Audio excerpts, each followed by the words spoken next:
Assalamualaikum warahmatullahi wabarakatuh.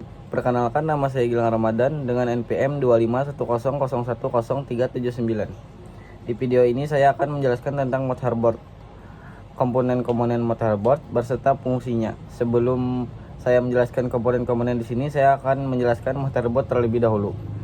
Jadi motherboard adalah papan sirkuit utama dalam komputer yang berfungsi sebagai pusat penghubung seluruh komponen perangkat keras. Semua komponen seperti prosesor, RAM, penyimpanan, kartu grafis, dan perangkat input-input terhubung melalui motherboard. Agar dapat berkomunikasi dan bekerja secara terkoordinasi, motherboard juga menentukan jenis prosesor, RAM, dan perangkat lain yang dapat digunakan karena memiliki standar soket dan chipset tertentu. Nah, di sini fungsi utama motherboard. Yang ke-1, menghubungkan semua komponen komputer agar dapat saling berkomunikasi. Yang kedua, mengatur distribusi daya ke setiap perangkat keras.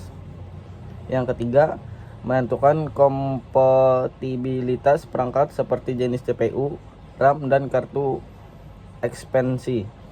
Yang keempat, mengatur alur data antar CPU, memori, dan perangkat penyimpanan. Dan yang kelima, yang terakhir, menjadi tempat pemasangan komponen seperti GPU, RAM, SSD, dan lain-lainnya.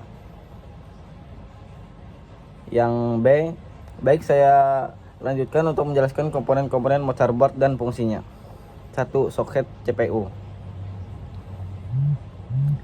yaitu tempat memasang prosesor.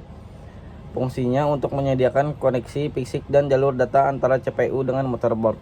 Contoh, LGA 1700 tanda kurung Intel AM4 atau AM5 dalam kurung AMD. Nah, yang kedua, chipset atau North Bridge dan South Bridge atau PCH. Nah, di sini saya ingin melanjutkan lagi. Fungsinya untuk mengatur komunikasi antar CPU, RAM, GPU, dan perangkat lain. Menentukan fitur motherboard seperti jumlah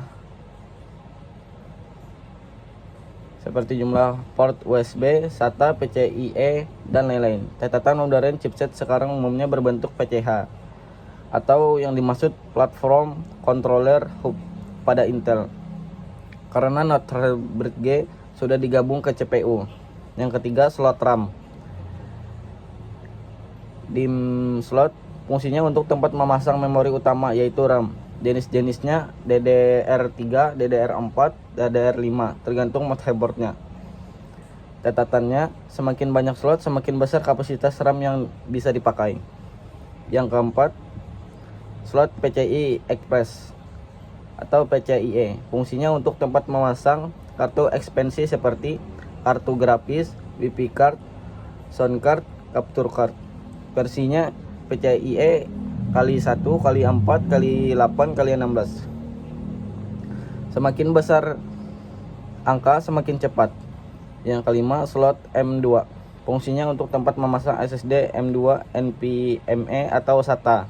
Keuntungan, kecepatan sangat tinggi dan bentuk kecil.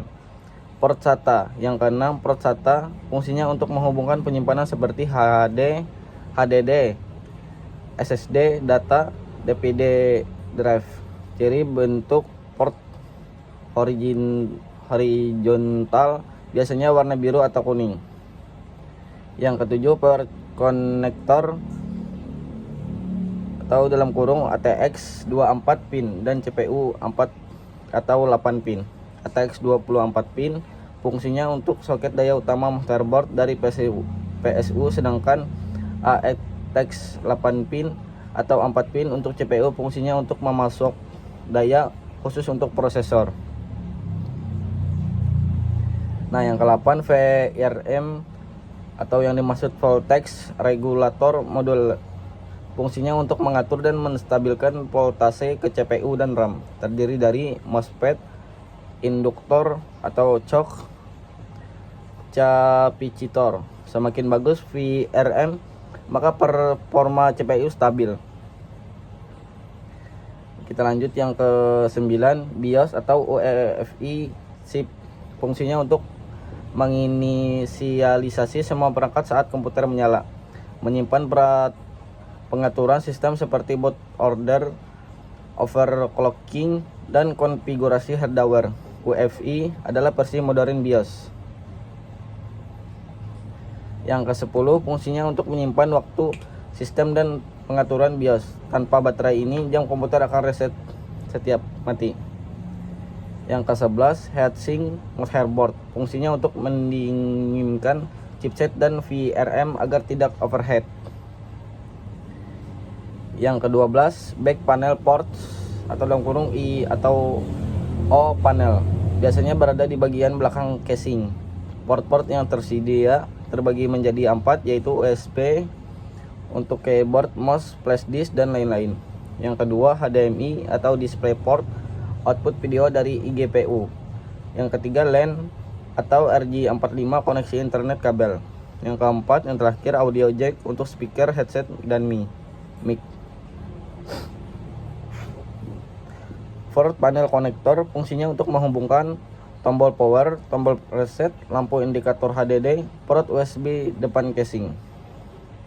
Fan header, CPU, fan, CYS fan. Fungsinya untuk tempat menghubungkan kipas CPU dan kipas casing. Yang ke-15, internal USB header. Fungsinya untuk menghubungkan port USB di bagian depan casing. Yang ke-16, debug latch atau Q catch. Fungsinya untuk menunjukkan kode error saat komputer gagal boot. Nah, di sini kesimpulannya, motherboard adalah komponen terpenting dalam komputer karena menghubungkan seluruh perangkat keras agar dapat bekerja sama. Komponen seperti CPU socket, RAM slot, chipset, PCI slot, power connector, dan BIOS berperan memastikan sistem berjalan stabil, cepat, dan dapat dikonfigurasikan sesuai kebutuhan pengguna. Ya, di sini presentasi dari saya. Mohon maaf. Assalamualaikum warahmatullahi wabarakatuh.